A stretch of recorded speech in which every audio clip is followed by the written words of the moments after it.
Hello, Stephen. How are you? I'm very good. How are you, Paul? I'm good. I'm good. I'm good. So Stephen, where are you today? I'm in the room next door to you, Paul. No, it just so happens I'm working in Dublin this week, so I've dropped into the office. Oh wow, we must get out for a pint or something after this. What do you Let's say? do that. Let's do that.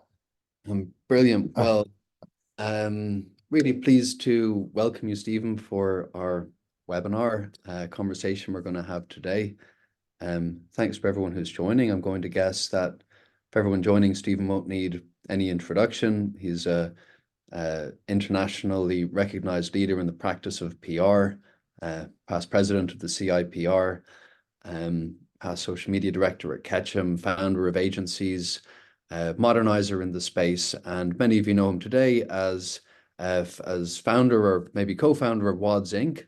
And you may get his newsletter every Monday with all the latest news, ideas, and information about what's going on in the world of PR today.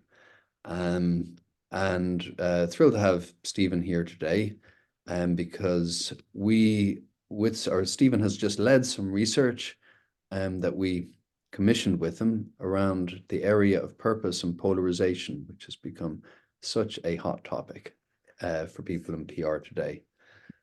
So we're going to be delving into that report. Um, for anyone who wants to download the report, but I should have a plan of where to send you. But please, what will I say? I think we'll be able to drop it into the Q&A. We'll drop a link to the report, so anyone who wants to read along, we'll send a link to that into the Q&A. Brilliant, Stephen. I suppose to kick things off, can you tell us a little bit about the background of what of your focus of your work, including your PhD work today, and how that dovetails into purpose, polarization, and this hot topic that we're interested in today? yes, for sure. Thanks, Paul, and thanks for inviting me to the office today here in Dublin. And yes, I'm looking forward to going for Guinness after this. Um, so I spent, like a lot of people in corporate communications, time during the COVID pandemic observing how practice was elevated as a function. So if we weren't part of the management function within an organization before COVID, we were immediately accelerated, or the leaders of communications teams were immediately accelerated during that time. And they were a part of the CEO's daily stand-up. They were part of Gold Command in the public service. And they were called on to deal with the relationship perspective of the organization in helping management deal with the rapid changes and transformation organizations had to go through to deal with things like working from home, well, the public health emergency, first and foremost, the disruption then to supply chains and issues such as working at home. And I thought, and I still think I'd spotted a point of originality in that here was a moment in time. I spent my whole career in corporate communications and public relations, as you suggested. Here was a time where properly the function was recognized for the value it could bring to an organization. So for 3 years since the pandemic, I've been leading a team of leads back at university, Leeds Business School up in the north of England, looking at what those conditions are that enable public relations and corporate communications to act optimally, make its optimum contribution, and generate value for organizations. And that's where we met. So well, actually we met long before, because previous relationship when I was at Ketchum. Ketchum, a user of NewsWhip's tools. But we had a conversation about exploring through research with your customers and community how data and insights fitted within this piece, and were providing intelligence into the management, into the corporate communication function, to help with planning and decision making at a management level. So this is a second piece of work we've done, second report we've done. The first one looked more generally at the role the data and insights can play as part of that. One of the key issues that came out really loudly from that was this issue of societal polarization, that organizations are, well, really the lightning rod for. The corporate communication team is like the absolute front line of dealing with this issue, and so we wanted to explore that further. Like the first report, we talked to 20 communication leaders, large enterprise organizations, the biggest organizations in the world, FTSE, Fortune 500 companies, and really through structured interviews dug into this issue. There's an awful lot of conversation within practice about this at the moment. Provoke Media, PR Week have pulled it out as one of the biggest challenges facing practice this year. The Page Society just at its recent meeting and identified this, published a report like that, identified this as the biggest issue facing organizations. So we looked at how we got there. We wanted to understand how we'd reached this point, and how organizations are dealing with it and what measures they were taking, and really that's the story of the report. This taking this proactive approach to dealing with purpose and polarization rather than being on the back foot. And from our side at Newswhip, why we wanted to talk with you about this, Stephen, is we're seeing so much of our tools, which are around real-time and predictive media monitoring, being used not to monitor a brand's name or its executive's name, but to monitor big social, political, environmental issues that might be pertinent to wider things like the brand's industry, potential headwinds around different areas of policy that could be coming. And we also know that there's been somewhat of a whiplash with strong delving into purpose in recent years, followed by a backlash. And then all of this happening in the context of the year of many, many big elections, 3.4 billion, or democracies representing 3.4 billion people going to the polls, including maybe most critically the US this November. And we see this through one aperture, but we could also see that some companies were taking quite a sophisticated and data-informed approach to it. And we wanted to understand how better that's plugging into a wider framework. Instead of what if Stephen was to speak to people and better understand that, and let's build an understanding of how the role that insights plays in this decision making. So that's why we really wanted to go at this as well.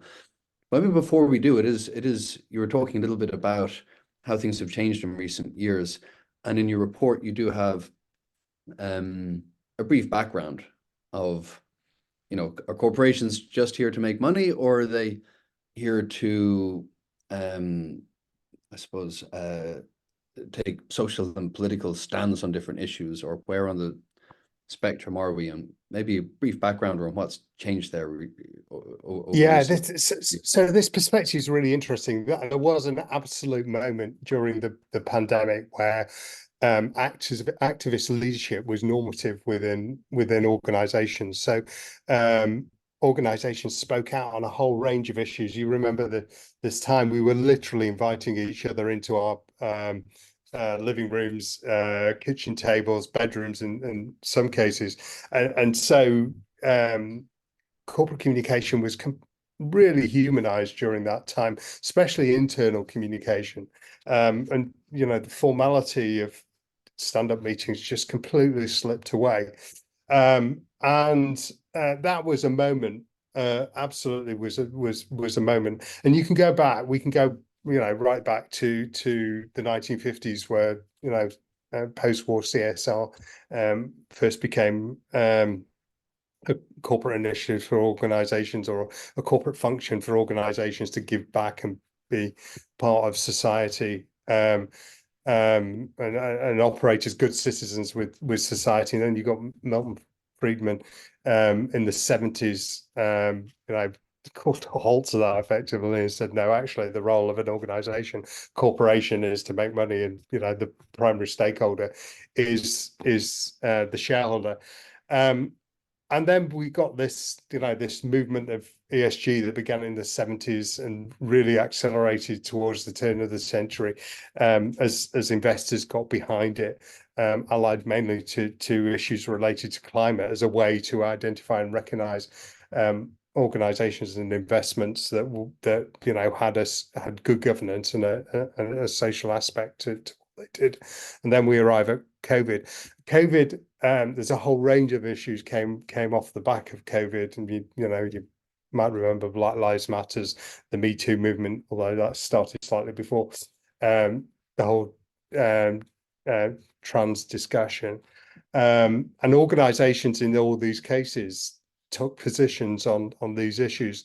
And then we got Russia, the Russian invasion of Ukraine, and that was quite a clear-cut issue. Organizations were challenged there, especially if they had investments and facilities in Russia, but typically followed the lead of governments.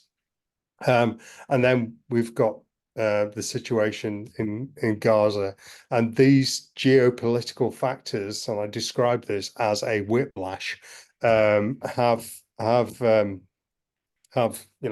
called up corporate communication leaders and CEOs and the management of organizations really, really sharp, because they've realized that there's as much as a reputational issue of speaking out now as there is any benefit, and the media has become, media and politics have become firmly part of this challenge.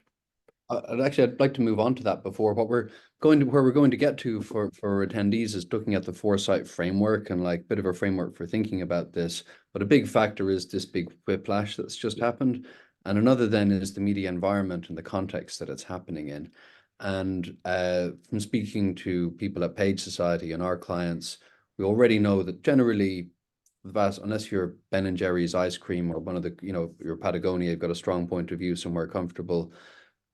I think people have really tied their mainsail straight down to the hull and are going very straight and narrow in the kind of issues that they will speak up about, and that generally the principle has been to tighten down.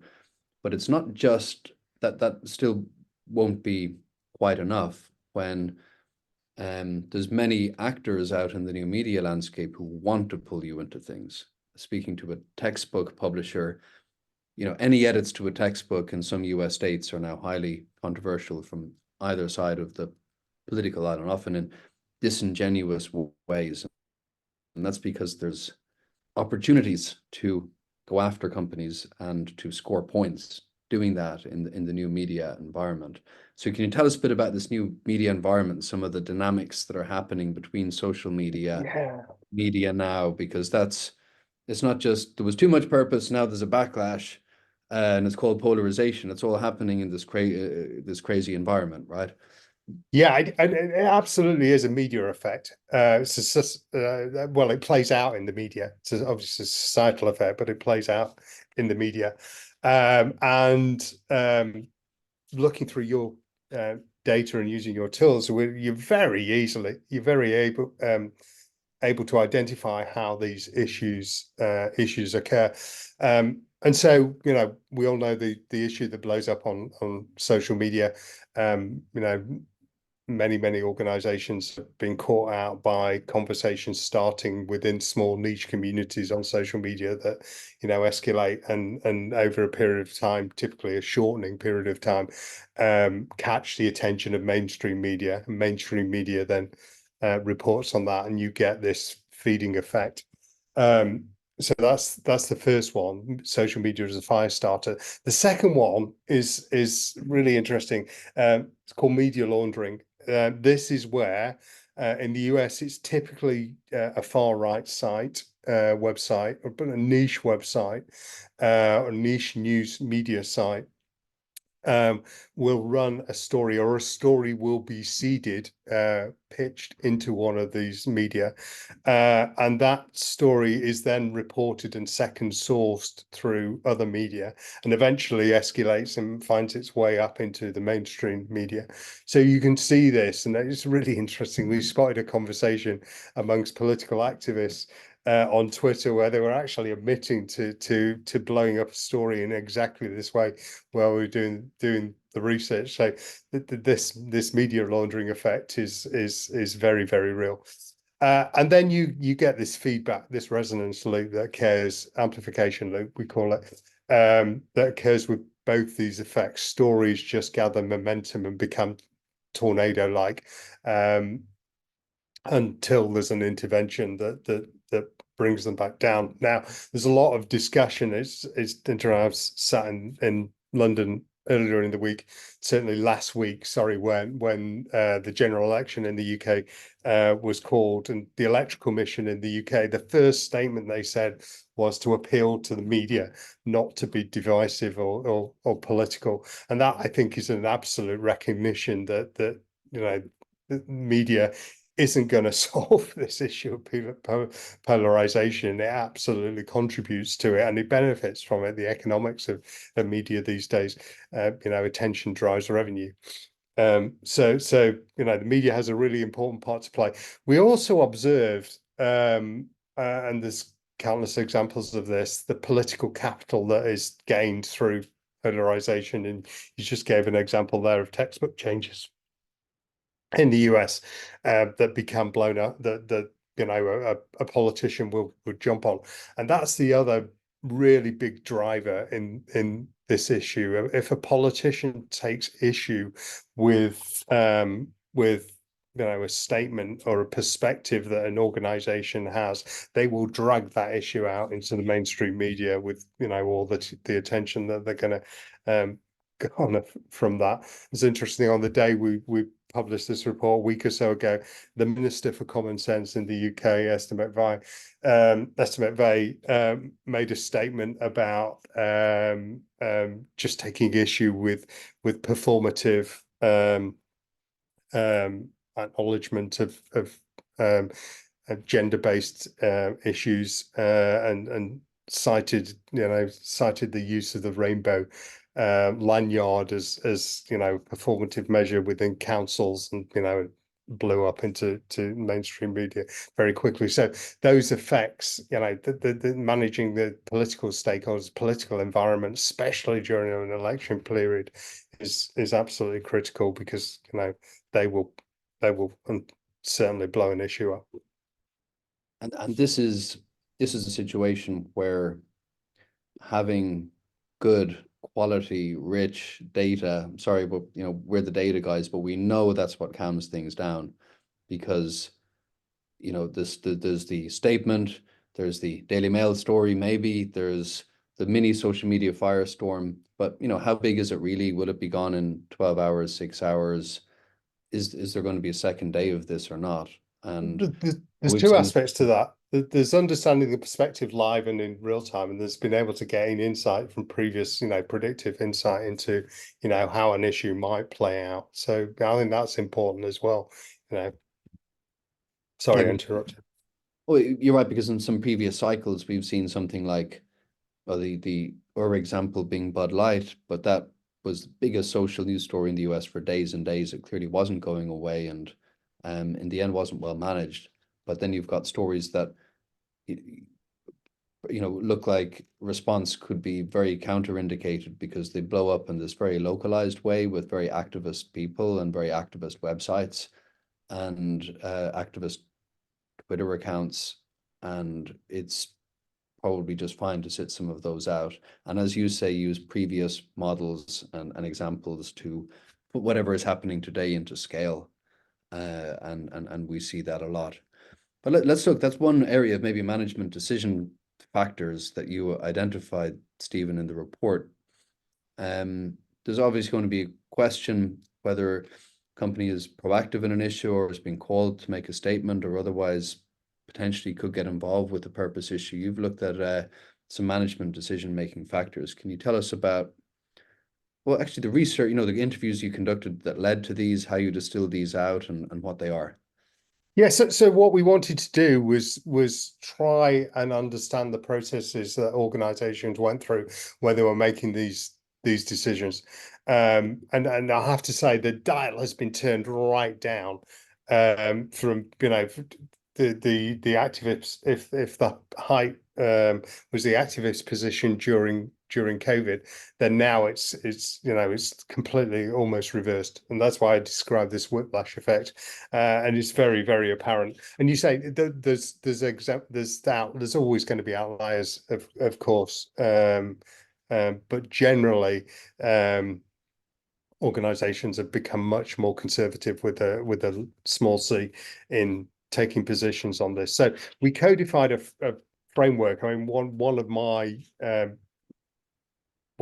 viewpoints from my research is, there isn't an operating system for corporate communications or public relations, and anything we can do to build in management frameworks into the work we do to provide, rigor and process, helps us make data-led, evidence-based decisions, but also, explain those in ways that management understands. So yeah, so we codified this framework. So the big challenge here is organizations get caught short, they're reactive, and you don't want to be making reactive decisions to around polarizing issues, because the opportunity to get it wrong is, and the risk of getting it wrong is so significant. But yeah, we codified this. We called it a Foresight framework that starts out with the organization's priorities, company's priorities, and that's the first thing, right? There's a whole range of issues now within society that organizations will just decide they're just not relevant. They just don't have a position on, and so they won't speak on those anymore. Now, 4 or 5 years ago, they might have done. So organizations are a lot firmly more aligned with their purpose and speaking to the range of issues around their purpose. Now, that's not to say that those conversations, and particularly in an international organization from a geopolitical perspective, they're not having conversations about issues such as Gaza or Russia and Ukraine, but those conversations are taking place internally now. They're not making public statements on them. So that alignment, the company alignment, is important. The second thing then is, and we've talked about this, benchmarking, understanding. Well, actually, before we move, I'd love to double click on each of these as we go through it, because there's so much to each of them, Stephen. You've summarized them really well, but there's like you picked out the tools and the processes for that, and that's notable. You're looking at both, like, the company purpose, but then there's also looking at employee surveys, knowing what's important, external monitoring, and it's worth calling out as well, because some practitioners who are here might experience this, as there can be a tension even between what the employees in a company are interested in, the company taking a stand on, and what's in the outside world, and maybe the customer base being more viewpoint diverse than the employees, and management recognizing that and not being able to take stands on things employees might feel strongly about. Did that come up in conversations? Yes, yeah, and previously I mean, there are a range of issues, right? And this is another thing we codified, the range of societal issues, so that organizations can have previously been taking issues on, and it's societal, it's political, it's cultural, it's geopolitical, international, and it's just the list is exhausting, I guess it comes to the next point. The next point is understanding what the perspectives are within the organization. So the organization has, stated values, but those values are made up of the community as a whole, the employees as a whole.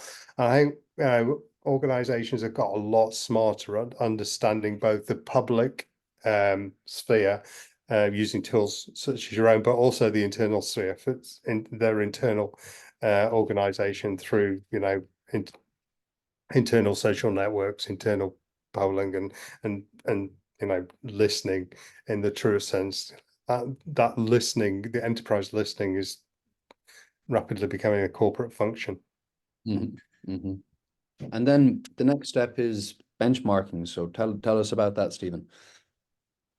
Yeah, so this is understanding, gathering historical data and understanding, across a range of issues, what the likely risk and opportunity is. As I say, organizations are leaning into the risk and not so much looking at the opportunity these days. And there is a wealth of data available to support risk management, in understanding how issues have played out previously, and this has become part of the risk register within an organization, understanding that benchmark perspective. I think benchmarking is great because every PR or many actions will precipitate coverage, and people might remember the stinging coverage, but there might have been much more of the good stuff. We paid a lot of attention to the positive news stories that came after companies during COVID did pro-social things. We called it general, like Audible gave away a couple of free weeks of ebooks, and that got shared as a story. Even Audible's own announcement got shared maybe 700,000 times because people thought it was a useful pro-social. They wanted to celebrate it. And when Brewdog turned one of their distilleries or breweries, I'm not sure which, into producing hand gel for the NHS, that got huge shares. Now later there was an issue with that hand gel, I think, and hospitals, I think it didn't reach an NHS standard. Hospitals weren't able to use it, it was somewhere else. But there was a bit of a ha moment. There was a little blowback to that, and was this an opportunistic COVID PR stunt? But that got way less traction with the public, those negative stories, right? So if you were looking at that as in terms of the coverage it got and public engagement with the coverage, the initial taking action was, I think, 50x the engagement with the negative story that came later, even though it ended up in The Guardian. And I think that shows benchmarking and understanding these things can help you make decisions, not just on little one-off points that you remember, without a kind of data and analysis context. We don't want to necessarily delve into politics here, but within political campaigning, the whole notion of benchmarking is part of the science of risk around political campaigning, because inevitably, if a political party makes an announcement, they know it's going to wind up the opposition. They take a risk on the level of amplification they're going to get from that and the backlash they're going to get, versus how it's going to play out and appeal with their constituent voters. We see that already happening in the UK election with the announcements that came this weekend. Yeah, from the Conservative parties. You don't mind appearing silly to the other guy's audience as long as our audience laps it up, right? Yeah, exactly. Yeah.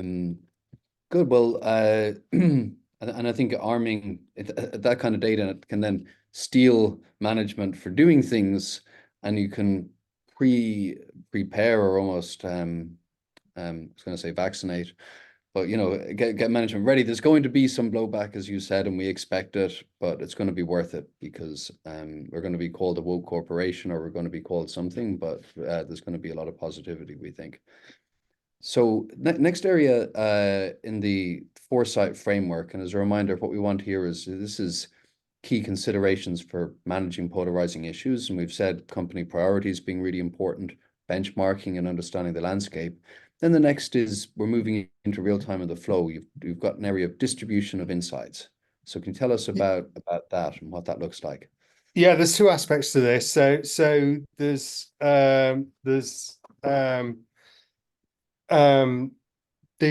sort of short and long range insights. There's the always on type insight that comes from understanding both the public sphere from a social media perspective and the media sphere, and it's the basis of the news tool stack in providing that type of intelligence into the organization. Again, I have this perspective within management that we don't have an operating system and necessarily a tech stack for the comms function. Increasingly, we need to move to that, which is why I'm spending so much of my time focused on producing things like this Foresight framework. And part of that is how information comes into the organization and how it's disseminated and then distributed so that it can inform planning, but also decision making, particularly in the moment of a crisis. So there's two aspects to that. There's the distribution of always on type reporting, and then when an issue arises, that's kind of dialed up. So there's a sort of issues response aspect. On the always on, what we've seen for our clients, so we're tracking, NewsSoup is tracking the most engaged news stories and social content in the world all the time, and some of our clients are using then our AI summarization capabilities to just create reports that go to teams that need to know about the most engaged stuff in their topic of importance every, say, 24 hours. So a big energy company, they might have a carbon capture energy transition team. What's going on in the media world? So you just end up with the organizational IQ just being higher, and that puts you in a better position to respond to things and things not coming out of the blue, because those articles would include articles from detractors, industry detractors, they'll, as well as the positive stuff, and people will just be more au fait with the operating environment outside. And as you say about the PR tech stack, we feel really strongly about that. The PR tech stack is very formative. It's there's old, there's your old classics of what would we call press release distribution, media contact database isn't going away as an important thing, but we think monitoring is transforming really rapidly, especially for companies with larger reputation surface areas away from, let's have some great conjured up numbers about how well our campaign did, towards we really need to understand precisely what's going on outside in the world, or we're going to be panicking all the time, or we're going to miss things that are critical. So we're more to come on that. You mentioned there. Go ahead, Stephen. Yes. So then when the science of really comes to play here, from a data and insight perspective, is taking that data that's coming into the organization and understanding from a predictive capability how it might play out, and that then really turns you from reactive into proactive management, which is absolutely important, critical for an organization. Sorry, I interrupt. Well, on the predictive analytics side of things, it's a place where we focused a lot of our energy as being very real time and predictive. And in terms of how that's used, then what I think it needs the data and the graph almost showing how big this story is needs to be shown to stakeholders, and that becomes a centerpiece. Like, okay, this is the story. This is how fast it's spreading. Oh, it's in the top, maybe it's in the bottom 15% of stories in the BBC this week. Okay, we can start to visualize things, and we can see how big it's predicted to become. And all predictions are fallible. Something could change in the world, but then the prediction will update and we'll give you a call. But this is about bringing rigor into our discipline, right? It is about creating the operating system. And I'm sorry, I've really latched onto that, the operating system and the tech stack for the corporate communications function, because if you can go into management and say, look, here's the chart, here's where it's going, here's the intervention, and here's if we bring that intervention where it might go, instantly you've got you've won over anyone with a financial background or a risk management background, because this is their world, and we're bringing our our discipline into that world of management and science. Yeah, and coming in with recommendations that are clearly based on real world data and not just trust me, we've got this, or so it's a huge opportunity. We work with some biggest global tech companies, and we know that when issues kick off, that those graphs and those data make it the whole way with the comms team to the very top of the organization and help inform when and how to respond and put issues into context.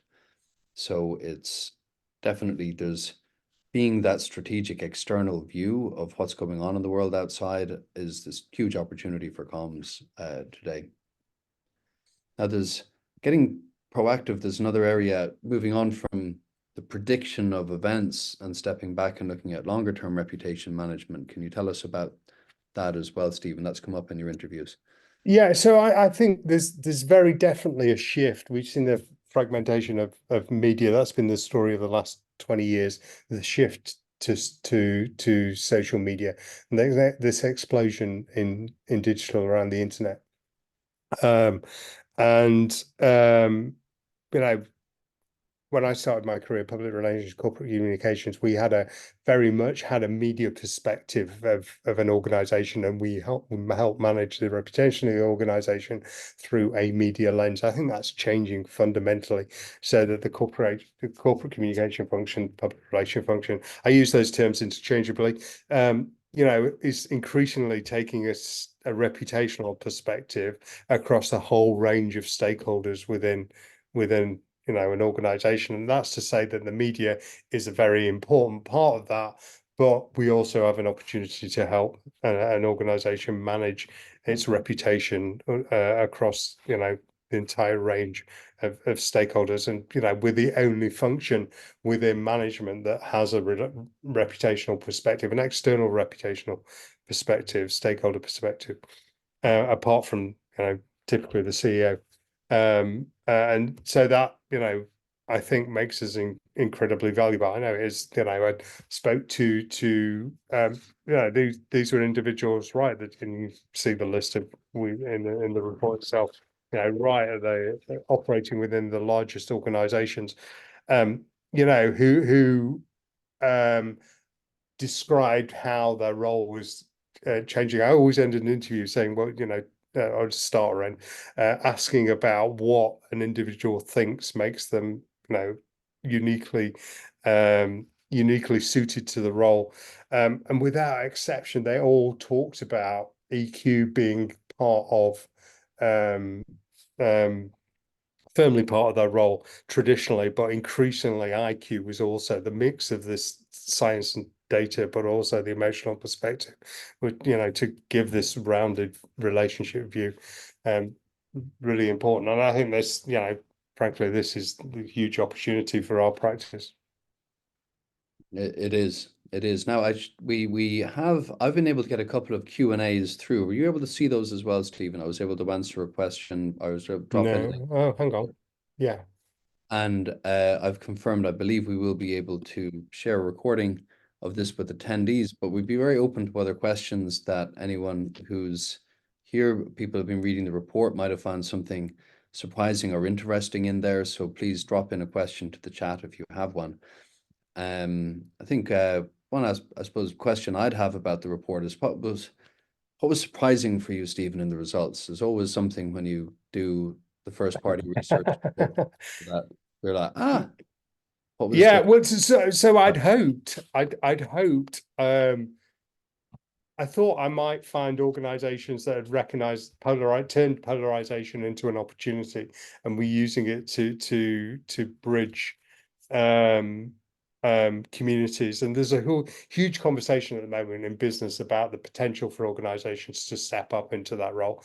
And Edelman in its trust barometer identifies business as the most trusted institution, way ahead of public sector, way ahead of government, and so forth. And I was looking or hoped to find those opportunities. And there's been a number of management books recently, Poles Apart, is one, higher ground is another, that have talked about this potential. Didn't find any evidence necessarily of it yet. I think the geopolitical situation has created such a challenge for organizations, particularly the corporate communication function, that we're all we literally have got flush. What I did find out was a couple of organizations who were very deliberately taking positive approaches, and I'm not going to name them because we did all the interviews under Chatham House rule, but who were very, very deliberately being positive and upbeat in their tone of communication from a societal perspective. So, if they didn't have something positive to say and were not able, even in their tone of voice, if they were not able to communicate in a positive manner, they didn't do it. And that, I just thought that was an exception. That was a really, really interesting filter that sort of takes us closer to this idea of organizations creating community. Sometimes it's going to be the tone, not just the issues, but how you're engaging with them, and that tone as well. Let me see. I don't see any questions coming through in the Q&A, Stephen, so I might be able to let you off the hook a little early at this rate, although I just got the 3-minute warning anyway. I going to invite if you have any last insights to share, but before I do, highly recommend any PR practitioners who found us through other channels to subscribe to Stephen's to the Wadds Inc newsletter. It's always a great way to start your Monday morning with all of the latest industry developments and stay up to speed on what's going on in the space. And of course, for anyone who's been intrigued by the insights and data side of things here, just drop me a line or drop anyone a Newswhip a line to learn more about that. And Stephen, anything? Oh, of course, now we've got the Q&A. Brilliant. Sinead, thank you. I'm glad. I hope the report is helpful. Marie asks, how this is a good question. How can companies resist the popular pressure? And Marie doesn't specify if that's internal or external, but I suppose it can be either. So lots and lots of examples of wokenomics and organizations being dragged into the woke agenda, and variously being celebrated and criticized depending from the point in time in which they do that. I